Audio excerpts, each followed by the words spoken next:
Hey guys, Thor here, and today we're going to be going over different types of helmets you can wear for airsoft. Now, I will be the first to admit I am not a helmet guy. The role I play on my airsoft team, I don't wear a helmet. I wear my ball cap, and just because it's extra gear that I don't feel I need to carry with me or want to have impeding me when I'm shooting or moving around. But to cover my knowledge base is my friend from Crow Airsoft and one of my teammates, Savior. And he is a wealth of knowledge when it comes to helmets. He knows all the different styles that we have in stock and the differences between them. So that's what we're going to do today. He's going to help us cover the different types you can have and what you can do with them and what their purposes are. So in front of us we have 4 different styles that we carry here at AirSplat. Plus he was good enough to bring in his own setup. So we'll go over each one of them, tell you what you can do with them, and then go from there and then just explain each one as we go along. All right?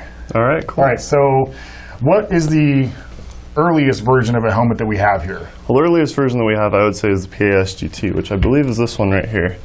And it has this protruding lip right here that kind of, was supposed to protect from the sun and also to reflect from fragmentation. That showed that it wasn't all that useful, so that's why they ended up coming out with the Mitch 2000. Now, if you look, they are very similar, only that the protrusion has been eliminated in the Mitch 2000. The PAS GT, the one that we have here, it's in this really nice flat black. I like it a lot, and it's very lightweight. I mean, it looks like it's pretty sturdy, but it is lightweight and relatively inexpensive. And then, like I mentioned, this Mitch 2000 here. This one, it's typical, it's still used today. It's used by a lot of our military guys overseas still, even though they're starting to go towards those fast helmets and stuff like that. However, this is still one of the most common helmets that you'll see on the battlefield today. Again, it's a very light, sturdy helmet, and it's, like I said, it's still used today. All right, so now moving forward in time, what would have been next in line? Then we kind of started going over the IVH helmet. Okay. Which would be this one here. If you notice, it has this little indent right here for the temple guard. If you see, it's right there. That's to symbolize that it's the IVH helmet, and that was kind of just a temple guard that they used with the nice night vision mount already on there. It's a nice helmet to definitely roll around with.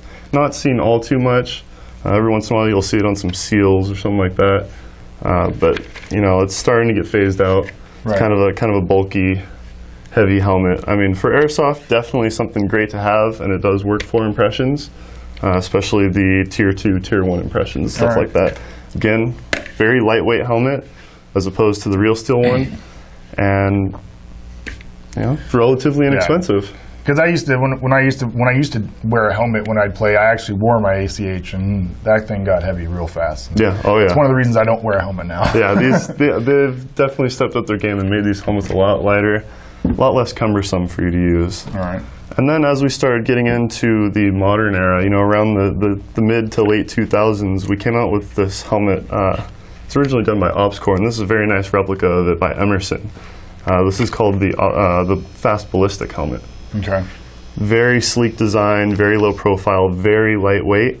The real one still offers the ballistic protection just like the other ones do, but with that kind of bicycle style helmet. It's very low profile. To your head, where you're not giving off a huge target. Exactly. Okay. It's a lot more streamlined, a lot more things you can do with it. It's got the Velcro already mounted on it. It's got the night vision mount there. It's got the arc rails on the side. That way you can mount lights, whatever you'd like to mount on there. You got the nice Velcro spot on the back. You got your headsets and everething. You can exactly. It's got the really low profile cups that you can put your headsets in for those bulkier, those Peltors and the Comtacs, stuff like that. So definitely something that is a lot more seen today. Now the quick adjust in the back, that comes in very handy when you want to take it off, put it on, and not have to readjust everything really fast, correct? Exactly. It tightens down to your skull pretty good, actually. Yeah, you rotate it, and it tightens down to your skull from the back and actually a little bit on the side, so that way it creates a nice, sturdy platform for your head. Because if you notice, the helmet doesn't go down all the way in the back, so you don't get that kind of protection from the, or not protection, but you don't get that hold from the pad that normally would be placed there, say in the back of one of these where the back comes down a little bit more. In the case of my ACH where I had a big helmet pad back there. Yeah, the so old that H actually names. kind of Exactly. hooks underneath the base of the skull and holds it in place really well. Exactly. Yeah, those old H-napes have been phased out, and they're now using these OCC dials, is what they're called. Okay. It's a really nice cinch design that they created. Now you have yours here pretty much all set up. Similar to that, what's the biggest difference? Well, the biggest difference with this one is this one in real life doesn't provide a lot of ballistic protection. It's more of just like a falls or basic shrapnel kind of protection. You know, it's still nice and sturdy, but because it has the holes in there, it's actually eliminating the ballistic protection rating. You know, it's still got the Velcro, so I can have all my gadgets and everything on there.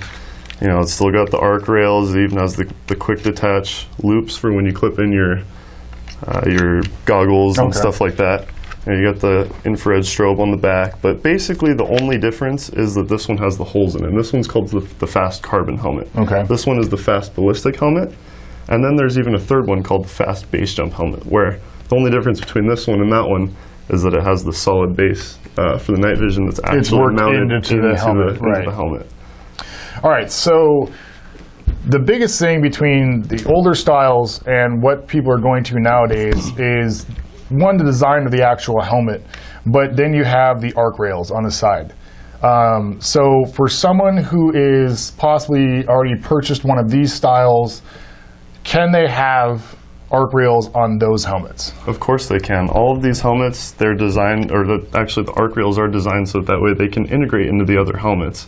Some pre-drilling might be necessary, but you can definitely trick out your old school helmets for the modern battlefield. So you don't have to go out and buy a whole new helmet if you don't want to. Say you've been rolling with one for a while and you enjoy the way it feels, maybe you've broken it in, but you do want to add that new flair to it or be able to attach more stuff to it. Exactly, yeah. Right. It's a very easy attachment, just some simple screws to drill in, and you can have all the attachments that you do, throw some Velcro on it, look like a modern day battle helmet.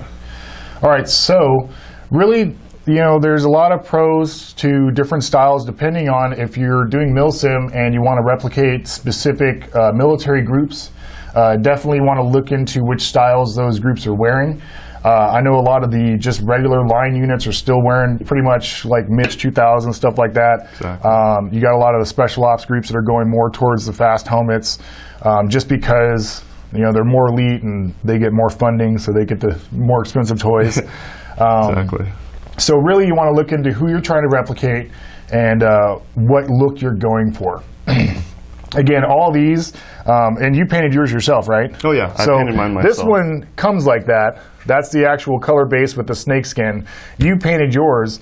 All these are going to be able to be painted. You can customize them like that, however you want. I know I painted even my own. It turned out actually pretty good, but so you can customize these to whatever look you want. You can even throw helmet covers on them if you, again, going for like just a regular line look, like say the Army or Marines. You can get those helmet covers that'll fit these. And then again, you just want to make sure you are looking for the group that you want to look like the most, who you're trying to replicate. If you're just doing like CQB battles, indoor arenas, stuff like that, it's just really whatever comes down. What it comes down to is whatever's comfortable for you, whatever you enjoy the most, whatever you think is going to give you the best protection and comfort. You know, because that's with me. Is that the biggest thing with me is comfort. If I don't even know it's there, then that's good. That's what I'm looking for. And it looks like something like this would probably definitely give me that feel. Yeah, well, you know, modern day, a lot of guys are starting to do these tier 1, tier 2 impressions. Right. They want to do the SEALs, they want to do the Rangers, MARSOC, Marine Force Recon, you know, all those kinds of high-speed setups. So that's, you know, kind of what I'm going for. Kind of the SEAL. Well, our team replicates the Army Special Forces, so a lot of those guys are going after that. Like we've switched over, transitioned to a lot of guys are now running with 416s because a lot of Special Forces, even the new Force Recon are getting issued the 416s. Well, not new, but reinstated Force Recon. So yeah, again, depending on the look you're going for, if you're doing milsim, definitely want to check out each one and see what the group you're going after wears.